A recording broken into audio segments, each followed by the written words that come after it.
نحمده ونصلي على رسوله الكريم اما بعد۔ محترم حضرات، گناہوں کے بارے میں ہم ایک سلسلہ چلا رہے ہیں کہ گناہ کے دنیاوی نقصانات اور اخروی نقصانات، یعنی گناہ کرنے سے آدمی کو دنیا کے اندر کیا نقصان ہوتا ہے اور آخرت کے اعتبار سے کیا نقصان ہوتا ہے۔ تو نقصان تو پہلے میں بیان کر چکا ہوں۔ اب جو آگے ہے اس کے اندر ایک نقصان تو یہ ہے کہ اللہ تبارک و تعالیٰ کی طرف سے جو ہے توبہ کی توفیق آدمی کے پاس سے چھین لی جاتی ہے، کہ آدمی جو ہے جب گناہ کرتا ہی رہتا ہے تو پھر اللہ تبارک و تعالیٰ کی طرف سے جو ہے اس کو توبہ کی توفیق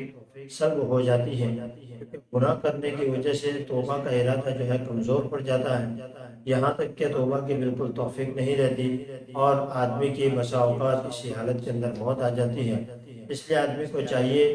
کہ گناہ کرنے کے بعد جتنا ہو سکے اللہ تبارک و تعالیٰ سے توبہ کی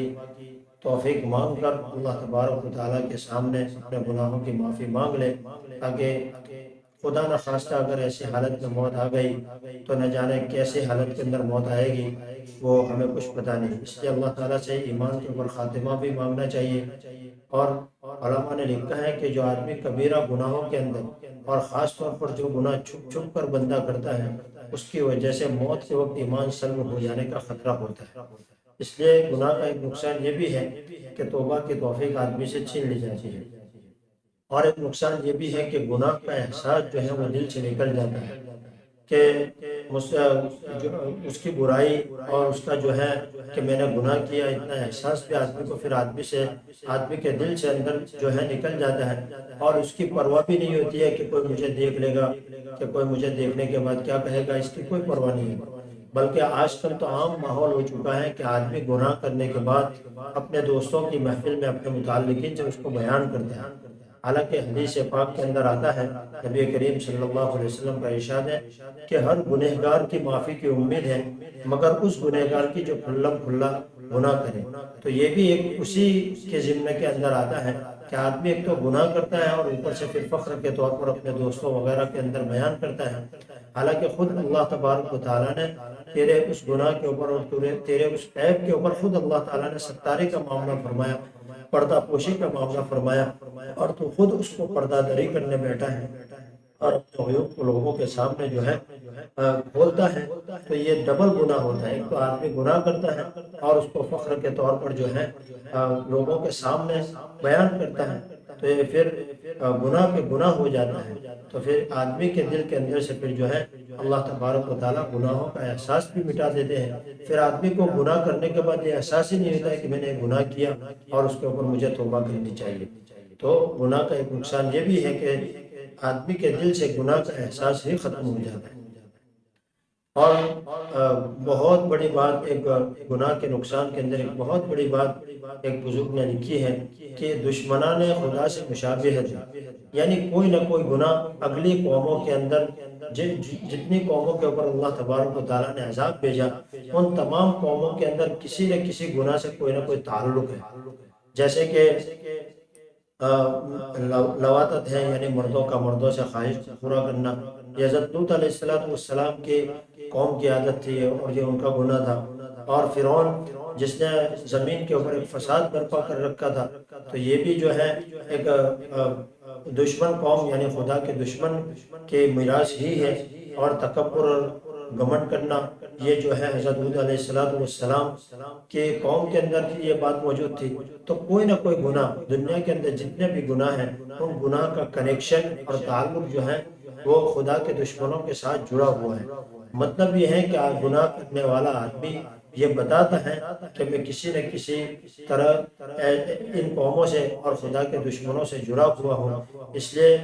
اور پھر ان کی مشابہت کرے گا تو کل قیامت کے دن انہی کے ساتھ اٹھایا جائے گا۔ اسی لیے حضرت عبداللہ ابن عمر رضی اللہ تعالیٰ عنہ کی روایت ہے کہ نبی کریم صلی اللہ علیہ وسلم نے ارشاد فرمایا، من تشبہ بقوم فہو منہم، کہ جو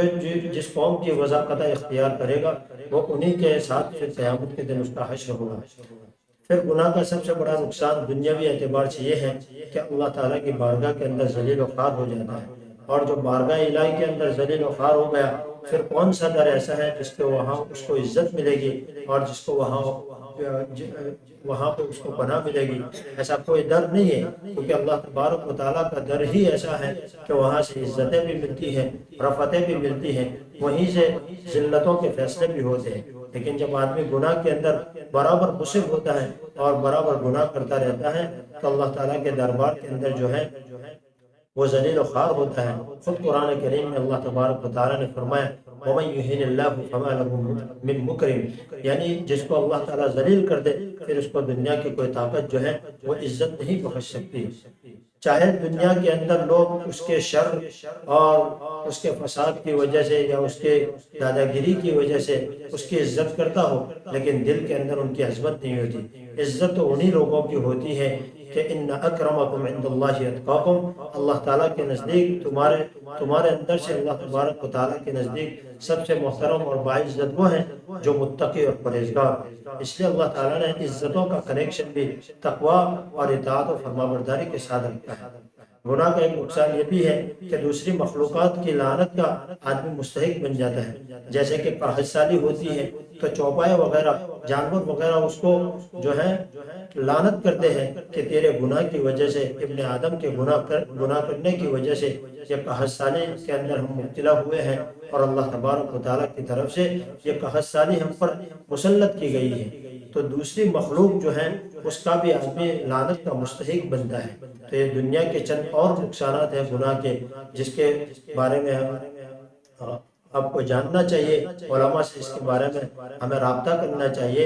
اور پھر آدمی اپنی زندگی کے اعتبار سے جو پریشان ہوتا ہے ان پریشانیوں کے راستے دوسری جگہ دیکھتا ہے، اس کے حل جو ہے وہ دوسری جگہ دیکھتا ہے، حالانکہ ان پریشانیوں کا حل اس کے پاس خود کے پاس موجود ہوتا ہے۔ اس لیے میں نے کل ایک بزرگ کا قول بھی بیان کیا تھا کہ ان بزرگ نے کہا کہ جب بھی مجھ سے اللہ تعالیٰ کی نافرمانی ہو جاتی ہے تو میں اس کا اثر فوراً میں اپنے بیوی بچوں، اہل و عیال کے اندر اور اپنے پالتو جانوروں کے اندر دیکھتا ہوں کہ وہ اس دن میری نافرمانی کرتے ہیں۔ اس لیے آدمی کو چاہیے کہ گناہ ہو جاتے ہیں تو اللہ تبارک و تعالیٰ کے سامنے توبہ اور استغفار کے ذریعے اپنے گناہوں کو دھلوا دیں اور اللہ تعالیٰ کو راضی کر لیں۔ اللہ تعالیٰ معافی مانگنے کو پسند کرتے ہیں اور نہ مانگنے والوں سے اللہ تعالیٰ ناراض ہوتے ہیں۔ تو یہ چند اور نقصانات تھے جو آپ کے سامنے بیان کر دیے گئے۔ اللہ تبارک و تعالیٰ ہمیں گناہ کرنے سے بھی ہماری حفاظت فرمائے، اور گناہ کی وجہ سے جو نقصانات دنیا کے اعتبار سے ہیں ان سے بھی اللہ تبارک و تعالیٰ ہماری حفاظت فرمائے۔ وآخر دعوانا ان الحمد للہ رب العالمین۔